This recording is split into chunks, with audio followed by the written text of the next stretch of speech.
ஐயா என்ன பர்ஃபி வைக்கிறீங்களா? ஆமா சார். உங்க பேர் ஐயா? முருகன். எத்தனை வயசு ஆகுது உங்களுக்கு? 54 ஆகுது. 54 வயசா? என்ன 54 வயசுல வேற வருமானம் இல்ல. இந்த வயசுல நம்ம ஓடி ஆடி வேலை செய்ய முடியாது. சரி சரி. ஏதோ ஆட்டை கொடுத்தா இது வந்து இதெல்லாம் நம்ம வாழ்வாதாரத்தை பொருளாதாரம் பார்த்து. சரி, உங்க வீட்டுல எல்லாம் ஐயா? வீட்டம்மா பிளைண்ட் தான். ஓ, அம்மாவும் பிளைண்ட் தானா? வியாபாரம் பண்ண அவங்க வருவாங்க, வியாபாரம் பண்ண வருவாங்க. நான் மட்டும் தான் வந்தேன். பரவாயில்ல, கண் பார்வை இல்லாம வந்து நின்று வியாபாரம் பண்றீங்களே. இல்ல உங்களை மாதிரி ஆட்களை உற்சாகப்படுத்த ஊக்கப்படுத்துறதுனால அந்த வியாபாரம் பண்ண முடியும். உங்களுக்கு என் மூலியமா ஏதாவது உதவி வேணுமா ஐயா?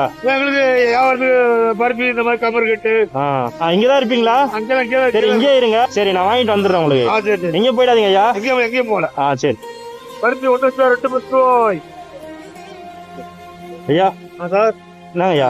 என்னங்க இது பாத்துக்கங்க என்னென்ன இருக்குன்னு சொல்லிட்டு. உங்க கை வச்சு பார்த்தா தெரியும்ல. பர்ஃபி இருக்கு, கமர் கட்டு இருக்கு, 2 packet. Okay sir, okay sir. Thanks sir. சந்தோஷமா உங்களுக்கு? மகிழ்ச்சி சார். ரொம்ப தேங்க்ஸ். அப்படியே உள்ள வச்சிருக்கேன். ரொம்ப நன்றி சார். Thanks sir. ஐயா பரவாயில்லையா, நீங்க கையெடுத்துல கும்பிடாதீங்க.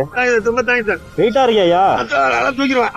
எங்க மட்டும் நீங்க அநேக மக்களுக்கு உதவி செய்யணும். உங்களை ஆண்டவர் வந்து உங்க குடும்பத்தையும் நீங்க தொழிலையும் ஆண்டவர் அதிகமாக ஆசீர்வதிக்கணும். கண்டிப்பா கண்டிப்பா. ஓகே, கடவுள் உங்களுக்கு கூட இருக்கணும். எல்லாத்தையும் நண்பர்களே உங்களை ஆண்டவர் காப்பாற்றுவார். கண்டிப்பா ஐயா, கண்டிப்பா. ரொம்ப சந்தோஷம் ஐயா உங்களை பார்த்ததுல. சரிங்க ஐயா. சரி, பார்த்து போறீங்களா?